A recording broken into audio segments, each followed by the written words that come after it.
hindi yun, kaya yung nabanggit mo, hindi walang may kasalanan doon sa nangyari kasi yun nga, ang injury it will always be around.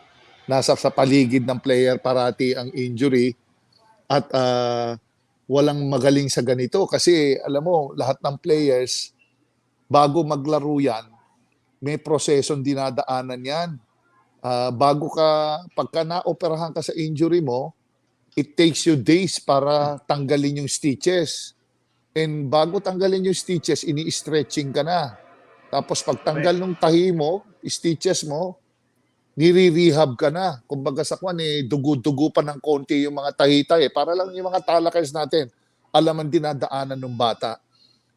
Nakakainip, nakakabwisit. Alam mo na, siyempre, injured ka, hindi ka makatulong sa kakampi mo, lagi ka nalang nakakrutches, lagi ka nalang nanonood, nagyeyelo.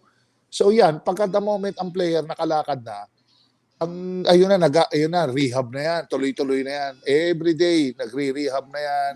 Hindi pwedeng mabilisin, madali na, lalo na yung suki-suki mga player natin dito, yung ACL na tinatawag, yung anterior cruciate ligament injury.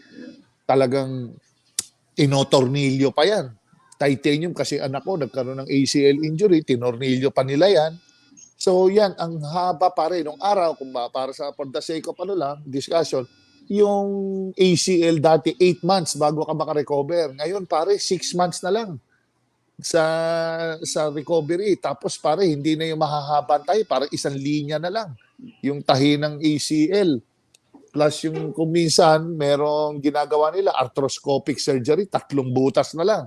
So talagang makita mo nag-improve talaga yung science. But ang tanong, kumusta yung recovery? Magkakaiba po ng recovery yan pagkagaling sa rehab. Meron yung dapat yan, magandang rehab mo. Number 2, kailangan meron psychological part din yan, mental, kailangan malakas ang mental sa injury kasi kung mayat-maya iniisip mo yan, nag-aalanganin ka gumalaw, yung pati tuhod mo kasama dun sa nag-aalanganin din. So yun ang mga bagay na what goes with it pag ikaw galing kasi sa isang injury at pag nadisgrasya ka, na susubukan ka muna sa light workout yan. Hindi naman diretso ka agad sa laban yan. I'm sure sinubukan to sa pre-season workout, jogging, sprinting, tapos yung game speed workout na, yung full, hanggang sa practice na, nag-scrimmage na kayo, kasama mo yung mga teammates mo, iba yung actual. Sa actual, maraming nadidisgrasya dyan dahil akala mo fully healed ka, na tingin mo kaya mo na, pero may mga anggulo pala na hindi mo pa kaya. Yung dati mong ginagawa, pakiramdam mo, kaya mo na, tapos pwedeng nadisgrasya ka ulit kasi hindi pa ready yung tuhod mo sa pag-iisip mo na akala mo, kaya mo. So ganun, kaya bumabalik ang injury sa mga players. So marami magkakaiba. Ako, napasagan nga ako ng muka Pare, kung di ako nagkakamali nung araw, orbital sakit ito nabasag talagang dapat ito, garahe, talagang lalagyan ng balon yan. Kaso, pare, naisip ko, Hinebra, kalaban, tapos minsan lang tayo mag-all Filipino, Hinebra pa kalaban, sayang yung bonus, nilaro ko. Sabi ko lang sa doktor, Dok, bigyan mo lang ako ng magandang protective mask. Gusto ko maging kasama sa pagkakataon na makalaban din yung Hinebra. So nilaro ko, may mask. Tapos naitawid naman pare, minsan nabato pa nga ako ng bola sa mukha, buti na lang yung clear na mask na protektahan ako. So yun, nasa call ko na yun. Pero kung doktor ang tatanungin mo, ayaw nila.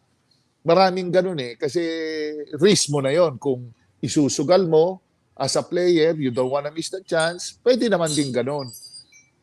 Kasi meron talaga yung nabanggit mo nga, parang meron talagang timeline ang doktor na sinusunod. Hindi mo pwedeng shortcutin yon kasi ang hibla ng muscle ng tao, ng ligaments, ng kung ano-ano dyan, na mga buto-buto, may panahon talaga ang makakapagsabi kung ready ka na. So yun ang mga nangyayari. So yun lang naman, yung kay Jerome, I'm sure maganda naman ang career niya. Makaka-recover din yan sooner, baka tougher. Maraming players na nakaka-comeback. Meron akong teammate, 3 ACL, homers eh.